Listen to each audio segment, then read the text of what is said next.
Hello दोस्तों, हमारे channel पर आपका स्वागत है। मैं लेकर आई हूँ बेदर्दी साजन का भाग नंबर 2। तो चलो कहानी शुरू करते हैं। कमरे में उदास बैठे हुए श्रेया अपने बीते दिनों के बारे में सोच रही थी। वह अपने बाबा सुभाष जी के साथ लखनऊ में अपने छोटे से घर में खुशी से रह रही थी। सुभाष जी एक प्राइमरी स्कूल के टीचर थे। श्रेया की माँ नहीं थी। जब वह 11 साल की थी तभी बीमारी की वजह से उसकी माँ का निधन हो गया था। तब से आज तक सुभाष जी ने ही श्रेया को माता पिता दोनों का प्यार दिया। उसे कभी किसी चीज की कमी नहीं होने दिया। हालांकि श्रेया भी काफी समझदार बच्ची थी। उसे जो मिल जाता उसी में खुश रहती और बच्चों की तरह कभी किसी चीज की फरमाइश नहीं करती। पढ़ाई में काफी तेज थी। 12वीं में वह पूरे जिले में टॉप की थी। उतनी ही वह सुंदर और गुणी थी। उम्र के साथ साथ उसकी सुंदरता और भी बढ़ गई थी। जो भी उसे एक बार देखता बस देखता ही रह जाता। रंग इतना गोरा मानो दूध में सिंदूर घोल दिया गया हो। दुबला पतला चरहरी काया, कमर तक लंबे सुनहरे बाल, आवाज मानो कोयल कूक रही हो कहीं। घर के कामों में भी निपुण थी। अभी श्रेया के ग्रेजुएशन का दूसरा साल चल रहा था। सुबह उठकर घर के सारे काम खत्म करके वह कॉलेज जाती। वहाँ से लौटकर शाम में वह कुछ बच्चों को ट्यूशन पढ़ाती थी। वैसे तो उसके बाबा इसके लिए मना करते थे, लेकिन फिर भी वह सोचती कि खाली बैठने से तो अच्छा है कि कुछ काम कर लिया जाए। उसके तर्कों के आगे उसके बाबा भी हार मान जाते थे और हंसकर कह देते थे, तू तो मेरी रानी बिटिया है, जो तेरा मन आए तू कर। एक दिन श्रेया को उसके बाबा बहुत खुश नजर आए। श्रेया बोली, क्या बात है बाबा, आज आप बहुत खुश नजर आ रहे हैं। सुभाष जी बोले, अरे आ गई बेटा, बैठ, तुझे कुछ बताना है। श्रेया उनके पास बैठ गई और बोली, बोलो बाबा, क्या बात है। सुभाष जी बोले, बेटा मेरे स्कूल में वर्मा सर है, तुम उनसे मिली हो ना। श्रेया बोली, हाँ बाबा। सुभाष जी फिर बोले, उन्होंने अपने लड़के के लिए तुम्हारा हाथ मांगा है। एक ही बेटा है, सरकारी नौकरी करता है। श्रेया पर बाबा, अभी तो मेरी पढ़ाई भी पूरी नहीं हुई है। सुभाष जी बोले, बेटा उनको तुम्हारी पढ़ाई से कोई एतराज नहीं है। श्रेया बोली, पर बाबा। सुभाष जी बोले, बेटा मेरी तबीयत भी अब ठीक नहीं रहती है। अपनी जिंदगी में ही तुझे दुल्हन बने देखना चाहता हूँ। मैंने पता किया है, लड़का अच्छा है, फिर रिश्ता सामने से चलकर आया है बेटा। और सबसे बड़ी बात बेटा, उन लोगों को दहेज भी नहीं चाहिए। बेटा तू तो जानती है ना, मेरे पास दहेज देने के लिए कुछ भी नहीं है। श्रेया बोली, बाबा आप ऐसा क्यों बोलते हो, मैं दहेज लेने वालों से शादी भी नहीं करने वाली। सुभाष जी की आंखों में पानी भर आया। ये देख श्रेया उनके आंसू पोंछकर बोली, ठीक है बाबा, मैं तैयार हूँ। सुभाष जी उसे अपने गले से लगाते हुए प्यार से उसके सर को सहला दिए और बोले, मेरी रानी बिटिया हमेशा खुश रहो। श्रेया शर्माकर अपने कमरे में चली गई। हर लड़की की तरह शादी को लेकर उसके भी कुछ सपने थे।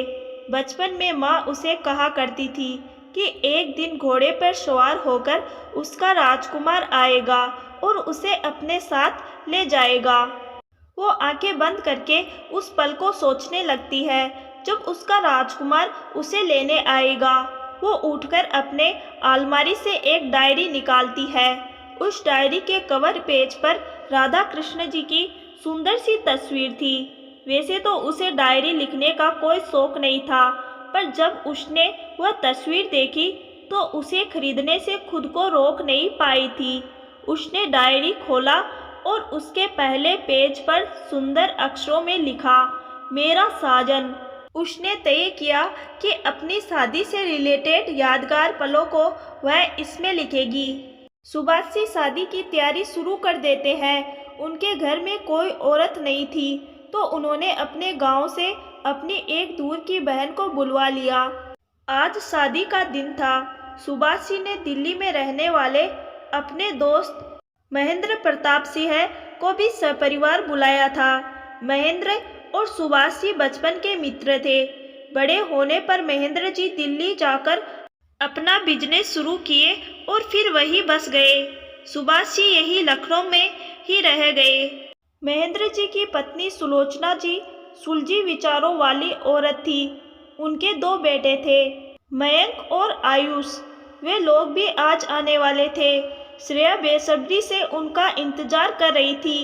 अपनी माँ के बाद उन्हें सुलोचना जी से ही तो माँ का प्यार मिला था।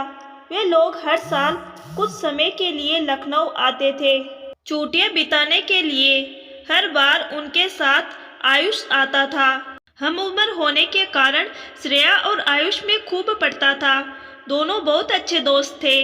दूर रहकर भी उनकी दोस्ती मजबूत थी। श्रेया मयंक से कभी नहीं मिली थी, क्योंकि वह ना के बराबर ही लखनऊ आया था। श्रेया दुल्हन बनकर तैयार थी। आयुष बार बार आकर उसे चिढ़ाकर चला जाता। सुभाष जी तो अपनी बेटी को दुल्हन बना देख काफी खुश थे। सुलोचना जी और महेंद्र जी भी श्रेया की बलैया ले रहे थे। बाहर मेहमान सब आ चुके थे। सब बारात के इंतजार में थे। तभी सुभाष जी को लड़के वालों का फोन आया। फोन पर कुछ देर बात हुई, फिर सुभाष जी की तबीयत बिगड़ गई। उनके सीने में दर्द होने लगा। श्रेया ने जब अपने बाबा को इस हालत में देखा तो वह भी रोने लगी। सुलोचना जी उसको चुप करा रही थी। फिर वो बाहर चली गई। कुछ देर के बाद सुलोचना जी और महेंद्र जी ने सुभाष जी से कुछ बात की। फिर उससे उसकी मर्जी पूछी गई। बाबा के हालत को देखकर उसने भी चुपचाप सर झुका लिया। फिर उसके मांग में मयंक के नाम की सिंदूर लग गई। ना कोई उत्साह है, ना कोई उमंग। बाबा की भी तबीयत संभल न सकी और वे भी उसे छोड़कर माँ के पास चले गए। श्रेया भी रोते बिलखते सुलोचना जी के साथ दिल्ली आ गई। महेंद्र जी उसे संभाल रहे थे। सुलोचना जी ने तो उसे 1 मिनट के लिए भी अपनी नज़रों से दूर नहीं किया। और आयुष, उसने तो पूरे समय एक सच्चे दोस्त का फर्ज निभाया, उसका साया बनकर। पर मयंक, जिससे उसकी शादी हुई थी, उसने तो अभी तक एक नज़र भी उसे नहीं देखा था। पूरे समय लगा मानो वह उन लोगों के बीच हो ही ना। और अभी नीचे उन्होंने क्या कहा कि वो शादी को मानते ही नहीं। मैं उनके सामने ही ना आऊं। ये सोचकर श्रेया रोने लगी और खुद से बोलने लगी, क्यों बाबा, क्यों मेरे साथ ऐसा हो रहा है? मेरी क्या गलती है? मैंने तो कभी किसी का कुछ नहीं बिगाड़ा। फिर मेरे साथ ऐसा क्यों हुआ? मुझे हल्दी भी लगी, मेरे हाथों में मेहंदी भी सजी, मेरी मांग भी भरी गई, गले में मंगलसूत्र भी पहनाया गया, फिर भी मेरी शादी अधूरी रह गई। क्यों बाबा, क्यों? और वह बिलख बिलख कर रोने लगी। दरवाजे पर खड़ी सुलोचना भी यह सब सुनकर रोने लगी। वो दौड़कर महेंद्र जी के पास गई और उनको सारी बातें बताई और बोलने लगी, कहीं हम लोगों ने श्रेया की शादी मयंक से करवाकर कोई गलती तो नहीं कर दी ना? तब महेंद्र जी गहरी सांस लेकर बोलते हैं, नहीं सुलोचना, हमने कहीं कोई गलती नहीं की। मयंक गलती कर रहा है श्रेया का साथ ना देकर। हम लोग श्रेया को जानते हैं, उससे अच्छी लड़की मयंक को कहीं नहीं मिल सकती। आप अपने आप को संभालिए और श्रेया के पास जाइए, उसे अभी आपकी ज़रूरत है, अपनी माँ की। महेंद्र जी ने उसे समझाया। तभी आयुष बोला, हाँ माँ, डैड सही बोल रहे हैं और आप चिंता नहीं करिए, भाई श्रेया को ज़रूर अपनाएंगे। श्रेया कोई ऐसी वैसी लड़की नहीं है, मेरी बेस्ट फ्रेंड है। अभी तो उसे आपकी ज़रूरत है। भाई से हम लोग कल बात कर लेंगे। सब जानते थे कि आयुष श्रेया को कितना मानता था। गुस्सा ठंडा होने पर मयंक श्रेया के साथ अपने रिश्ते को एक मौका देगा या नहीं? क्या मयंक की बेरुखी श्रेया को तोड़ देगी? क्या होगा श्रेया का अगला कदम? कैसा रहेगा श्रेया की नई जिंदगी का सफर? कैसा रहेगा उसका और आयुष का रिश्ता? आयुष कब तक श्रेया का साथ देगा? क्या है आयुष और श्रेया का रिश्ता? दोस्ती या फिर कुछ और? जानने के लिए इंतजार करिए कहानी के अगले भाग का।